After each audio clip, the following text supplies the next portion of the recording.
When I moved to Australia, I did not arrive as someone experiencing culture shock for the first time.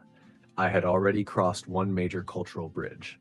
I grew up in Ghana, where community is instinctive and life is relational. I then spent 8 formative years in China, where discipline, hierarchy, and relentless productivity shape daily existence. By the time I relocated to Brisbane, I thought I understood what cultural transition meant.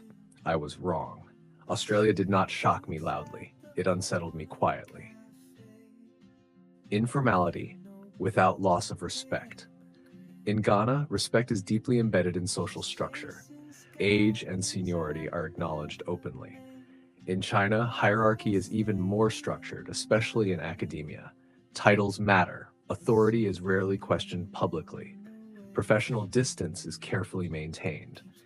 In Australia, I encountered something that felt almost disorienting. Informality without disrespect. Students call professors by their first names. Meetings feel conversational. Junior colleagues speak openly and challenge ideas directly. At first, I instinctively searched for the hierarchy in the room. Who holds power here? Where is the invisible line? Over time, I realized that respect in Australia is not encoded in titles. It is demonstrated through competence and mutual recognition. Authority is flatter, but not weaker. The absence of visible urgency. China moves with visible intensity. Cities expand rapidly. Construction never pauses. Academic competition is palpable. Long working hours are normal. Productivity is worn almost like a badge of honor. In Brisbane, time feels spacious. Offices empty at 5 o'clock. Weekends are protected. People take annual leave without apology. Coming from China's high-velocity environment, this slower rhythm felt unfamiliar. I found myself questioning whether ambition was softer here. Eventually, I understood that ambition simply expresses itself differently. Efficiency replaces imbalance. Balance replaces burnout. Success does not require visible exhaustion. Directness without diplomacy. In Ghana, communication is warm and often indirect. In China, preserving harmony shapes professional dialogue. Criticism may be carefully framed. In Australia, feedback is straightforward. Disagreement is normal. A clear no does not damage relationships. Initially, this directness felt abrupt. I had to resist the instinct to read emotional undertones into simple clarity. Gradually, I began to value it. There is efficiency in honesty. Conversations end where they are meant to end. Multiculturalism without performance. Australia is visibly multicultural. Yet cultural identity is not constantly foregrounded. People coexist without overemphasizing difference. Having navigated being African in China for 8 years, where difference is often highly visible, Australia felt different. Diversity here is normalized. My presence as a Ghanaian did not feel extraordinary. It simply felt part of the social fabric. There is comfort in that invisibility. Space. Perhaps the most unexpected adjustment was spatial. Ghana is socially alive, China is physically dense, Australia is expansive, the streets are wide, the sky feels larger, noise is reduced, movement is measured. The physical openness mirrors the cultural one. At first, the quiet was unsettling. Eventually, it became calming.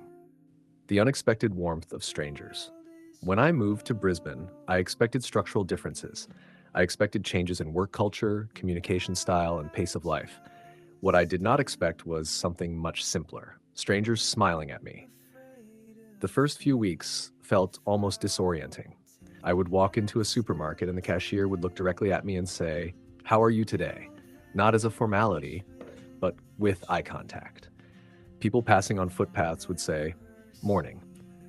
Bus drivers would greet passengers as they boarded. Even in elevators, someone would offer a quick "hi" or "have a good one." Having spent 8 years in China, this small ritual of public friendliness felt unfamiliar in different ways. In China, daily life in major cities can be efficient and fast. People are not unfriendly, but public spaces are busy and purposeful. Eye contact with strangers is not routine. Efficiency often overrides small talk. Australia surprised me because friendliness here seems civic rather than personal. It is not rooted in knowing you. It is rooted in acknowledging you. At first, I did not know how to respond. When a stranger smiled at me on the street, I instinctively looked behind me, wondering if the smile was meant for someone else. When someone said, "How are you?" I began to prepare an actual answer, only to realize it was a gentle social rhythm rather than an invitation to a life update. Over time, I understood that these greetings are a subtle social glue. They create a baseline of ease. They reduce social tension. They signal that you are seen. What struck me most was the willingness of strangers to offer help. If I hesitated while reading a sign, someone would ask, "Are you looking for something?" If I seemed unsure about a bus stop, someone would explain without impatience. The help was offered lightly, without intrusion, and withdrawn just as gracefully. It was not dramatic generosity. It was quiet attentiveness. This culture of everyday politeness reshaped how public space feels.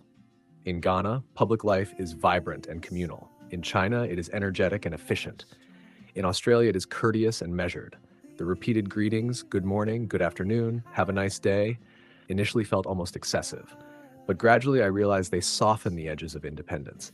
Australia is individualistic, yes, but not indifferent. Privacy is respected, yet acknowledgement is freely given. There is something psychologically grounding about being greeted by strangers.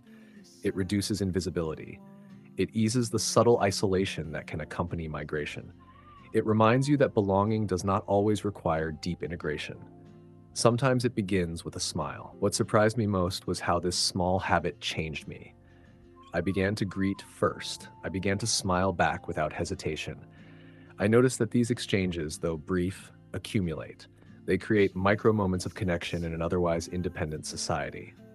Cultural shock is often described as discomfort, but sometimes it is the shock of gentleness, the shock of realizing that kindness can be routine, not extraordinary.